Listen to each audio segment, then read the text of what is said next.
Isipin ng isang parasito mula sa Earth na parang alien at naninirahan sa loob ng bibig ng isda.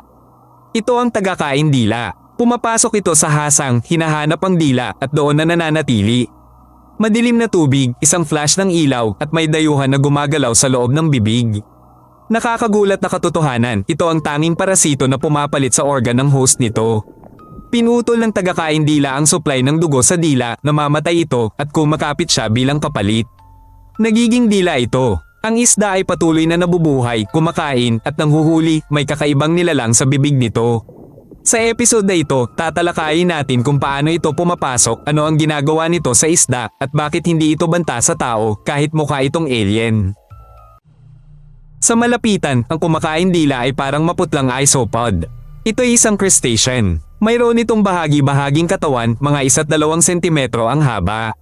May matibay itong kuko pangkapit at panlabas na baluti. Malapad ang ulo, maliit ang mata, bibig ay may panggang kitin. Kulay nito'y mula abo hanggang dilaw-dilaw. Minsan may bakas ng rosas dahil sa dugo. Mas malaki ang babae kaysa lalaki. Karaniwan, ang babae ay nasa bibig. Ang lalaki naman ay nagtatago malapit sa hasang. Kapag humihinga ang isda, gumagalaw ang parasito. Ito'y nakakadiri at buhay na buhay. Minsan ang kutikula ay malabnaw. Ang pangunahing katangian ay ang paghawak sa dila. Pumapasok ang larva sa bibig ng isda sa pamamagitan ng hasang. Kumakapit ito sa dila at unti-unting pinipigilan ang daloy ng dugo. Ang dila ay natutuyo at nawawala.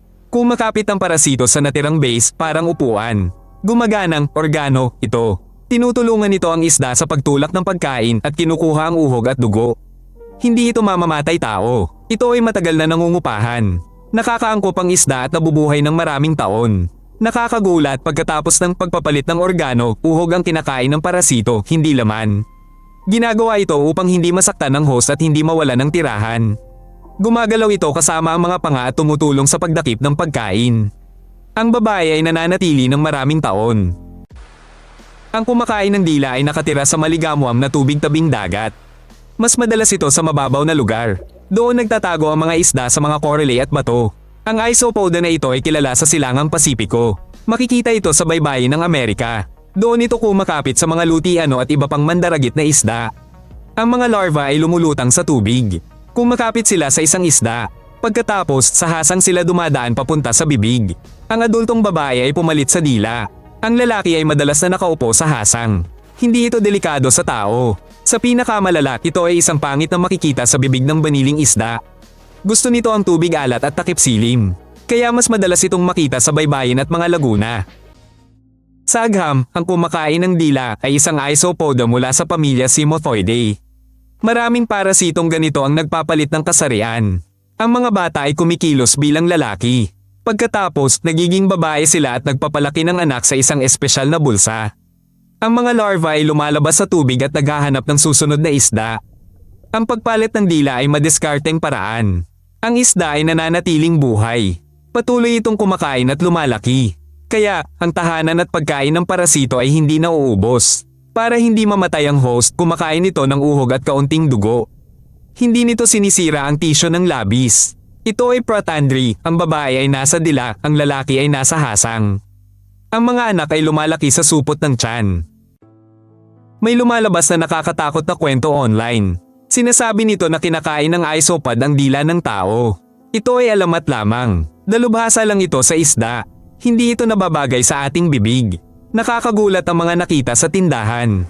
Bubuksan mo ang isda, may dayuhan sa loob. Hindi ito tanda ng impeksyon o radiation. Parte ito ng marine ecosystem. Milyon-milyong taon nang may ganitong ugnayan. Gumagana pa rin ito sa mundo. Oo, maaari mo lang itong tanggalin bago lutuin. Inilarawan na ng mga siyentista ang AZ code noong ika-9 na siglo. Ngayon lang ito naging bantog dahil sa mga litrato mula sa bangka at palengke. Ang pinaka-nakakagulat ay ito lang ang parasitong pumapalit sa nawawalang organ ng host. Kung minsan, lumalabas sa balita ang pagkakita ng dayuhan sa bibig ng isda. Nakakatakot tingnan pero normal lang ito sa dagat. Para sa mga biologist, pagkakataon nitong pag-aralan ang cycle at koneksyon ng species sa host nito. Maraming tao pa rin ang nagugulat dito. Ganyan ang mundo. May nilalang na parang alien pero bahagi sila ng kalikasan. Pinapakita ng AZ code kung gaano kalalim ang paglaban para mabuhay. Ito ang channel na Earth Creatures. Mag-subscribe para makita pa ang nakakatakot na tuklas. Marami pang halimaw ang darating. Polem.